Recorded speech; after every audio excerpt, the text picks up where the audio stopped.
तुम्हाला तुमच्या computer skills upgrade करायच्या आहे? दिशा कम्प्युटर इन्स्टिट्यूट घेऊन आले आहेत महा डिस्काउंट ऑफर। आता कोणताही कोर्स करा फक्त 1800 रुपयांमध्ये। काल आम्ही काही भागामध्ये दौऱ्यामध्ये आम्ही पाहिलं की अवकाळी पावसामुळे धान उत्पादक शेतकऱ्यांचं रब्बीचं धान प्रचंड नुकसान झालेलं आहे।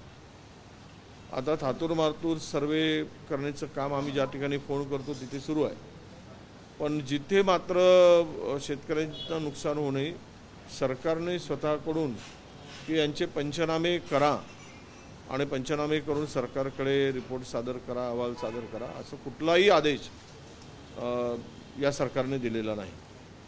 मला कळत नाही की इतकं नुकसान झाल्यानंतर सुद्धा यांना शेतकऱ्यांच्या या व्यथा समजू नयेत। हे इतकं शेतकऱ्याप्रती निष्ठुर सरकार दुसरं असू शकत नाही आणि म्हणून आम्ही तातडीनं सरकारकडे उद्या आम्ही मुख्यमंत्र्यांना पत्र देऊन मागणी करणार आहोत आणि शेतकऱ्यांना रब्बीच्या शेतकऱ्यांना किमान हे नुकसानीचे पंचनामे करून हेक्टरी 25,000 रुपये तरी मदत तातडीनं करावी, कारण हातात आलेलं पीक अनेक भागातलं हातातून गेलेलं आहे। भाजीपाल्यांचं पीक गेलेलं आहे, रब्बीचे सर्व पिकं गेलेले आहेत। अजूनही वातावरण जे आहे ते फार नुकसानदायकच आहे। त्यामुळे मला तरी वाटतं की सरकारने तातडीनं पंचनामे करावेत आणि शेतकऱ्यांना मदत करावी। काल अजित पवार बोलले की लाडक्या बहिणींना अर्थसहाय्य करणारी एक योजना आणत आहे, वेगवेगळ्या स्तरावर ते असेल आणि जवळपास 40 ते 50,000 रुपये अर्थसहाय्य लाडक्या बहिणींना केलं जाणार। नाही, आता आणू द्या, काय योजनेचं स्वरूप आहे। पहिलेच तिजोरीमध्ये ठणठणाट आहे आणि आमच्या शेड्यूल कास्ट शेड्यूल ट्राईब विभागाचे पैसे वळवून लाडक्या बहिणींना पैसे द्यावे लागत आहेत। पुन्हा नवीन लॉलीपॉप काय जिल्हा परिषदच्या निवडणुका तोंडावर घेऊन तर नाही आहे ना। त्यामुळं हे आता खरं काय खोटं काय ते आणल्यानंतर आम्ही त्याचं उत्तर देऊ। शरद पवार, अजित पवार आणि देवेंद्र फडणवीस हे ट्राय पार्टी ॲग्रीमेंट काय आहे हे बघावं लागेल, संजय राऊत म्हटले। एकूण संकेत आहे की शरद पवार आज हे तिन्ही नेते एका मंचावर देखील येतात एका कार्यक्रमाच्या निमित्तानं। भाजपाची नीती वापरा आणि फेका अशीच नीती भारतीय जनता पक्षाची आहे, योजन थ्रोवाली। आता कदाचित एका पक्षाचा वापर झाला असेल त्यामुळे दुसरा पक्ष सोबत घ्यायचा, यांच्या मागची राजनीती स्पष्ट आहे की आता पवारसाहेबांची भूमिका काय यावर एवढ्या लवकर काही आपण भाष्य करणं उचित होणार नाही, परंतु एकूणच राष्ट्रवादींची भूमिका ही भारतीय जनता पक्षाचे जे काही डावपेच आहेत त्यामध्ये काँग्रेसला कमकुवत करणं आणि काँग्रेसचा जनाधार तोडून प्रादेशिक पक्षाकडे नेणं।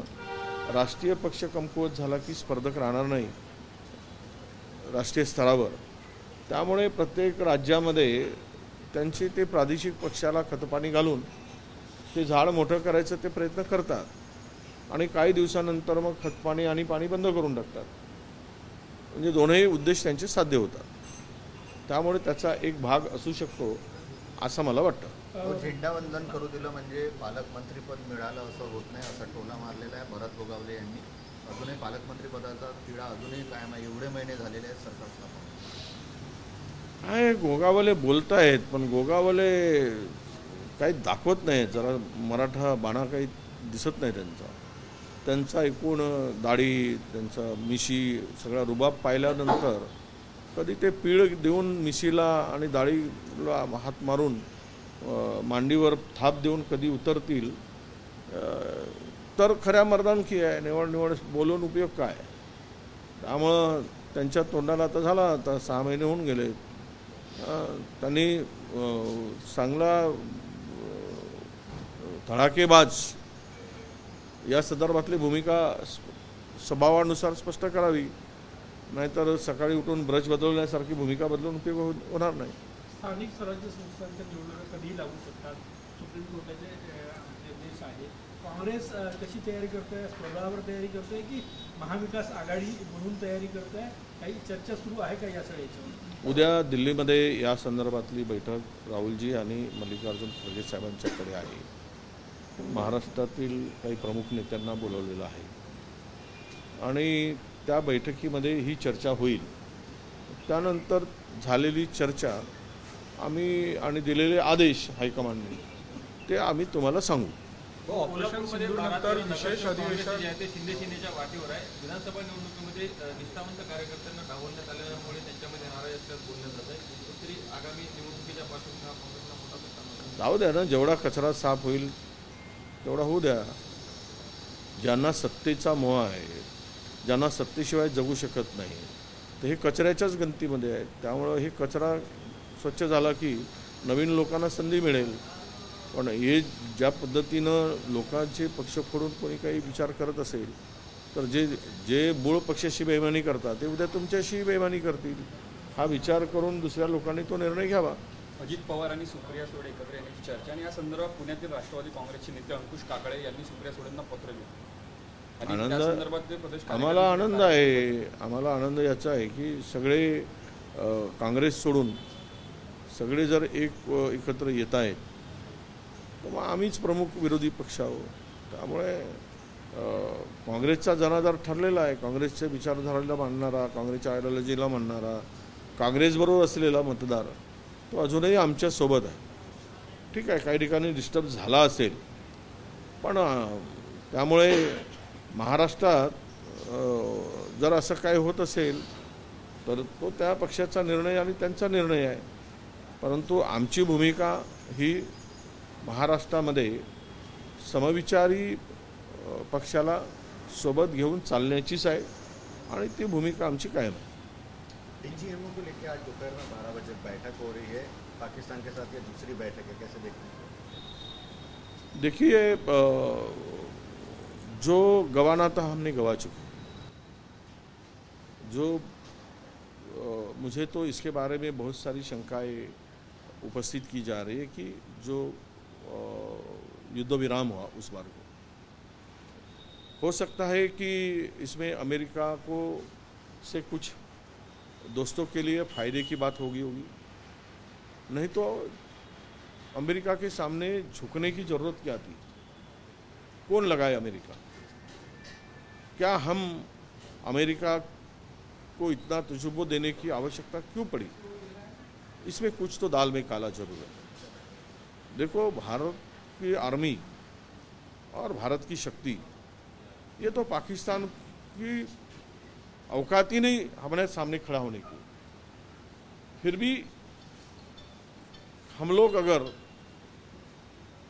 आगे बढ़कर 2 कदम फिर पीछे आते तो इसमें राजनीतिक क्या उनकी आइडिया है या राजनीतिक क्या मंशा है, इस बारे में बात नहीं करूंगा. पर एक बात तो स्पष्ट है, ऐसे बैठकों में कुछ होने वाला नहीं है और ऐसे मीटिंग लेकर कुछ होने वाला नहीं है.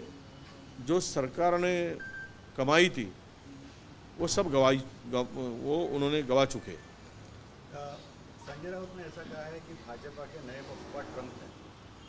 भाजपा के नए पापा ट्रंप. संजय राउत ने ऐसा आरोप किया. नहीं, ट्रंप को देखा है हमने. जब प्राइम मिनिस्टर हमारे गए थे तब ट्रंप के सामने उन्होंने कुछ भी बात नहीं की. इसका मतलब यही दिखता है कि ट्रंप के सामने मोदी जी बात क्यों नहीं कर रहे. मोदी जी को क्या डर है या मोदी जी क्यों इस तरह चुप रहे, इस बारे में पूरे देश में चर्चा थी ना. ये कोई छुपा हुआ नहीं है, ये सबके सामने हुआ है. उनके सामने जब प्रेस चल रही थी तो या वार्ता चल रही थी.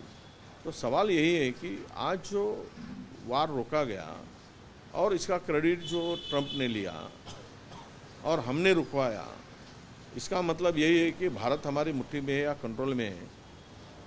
ये कमज़ोर सरकार के लक्षण है.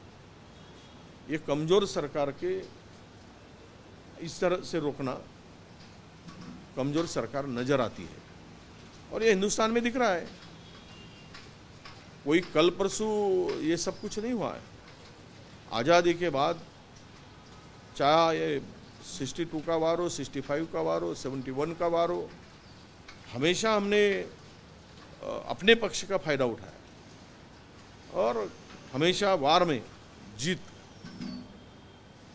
भारत की हुई है, हिंदुस्तान की हुई है। और इस तरह कदम पीछे लेना तो सरकार की नामुश्की का और सरकार के झुकने का इरादा यह स्पष्ट कुछ फायदे के लिए हुआ है, ये दिखता है। मला तुमच्या कम्प्युटर स्किल्स अपग्रेड करायच्या आहे? दिशा कम्प्युटर इन्स्टिट्यूट घेऊन आले आहेत महा डिस्काउंट ऑफर। आता कोणताही कोर्स करा फक्त 1800 रुपयांमध्ये।